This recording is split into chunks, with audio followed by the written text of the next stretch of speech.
काय कर काय कोई काय मारे मऊगी के मर्द सुताए ताए करे काय कोई काय करे काय कोई काय देख मोटा का डंडा चिल्लाए लाए करे काय कोई काय करे काय कोई काय बाप रे दैयो भगवान डंडा से नहीं मारेला का सखी।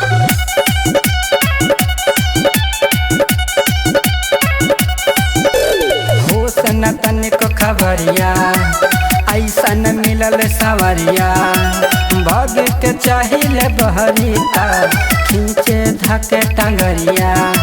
अच्छा ऐसे नहीं करेला।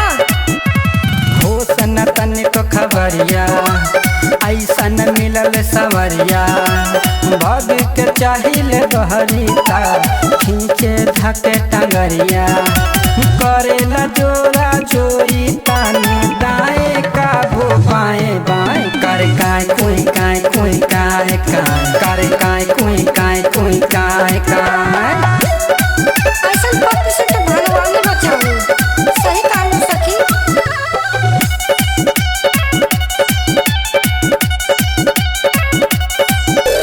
कैले बयाती ए बड़ा राहे दुआरिये पे खड़ा जख्मी रियाज के का बताई देता ए पहरा खरा।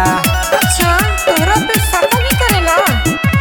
कैले बयाती ए बड़ा राहे दुआरिये पे खड़ा जख्मी रियाज के का बताई देता ए पहरा खरा।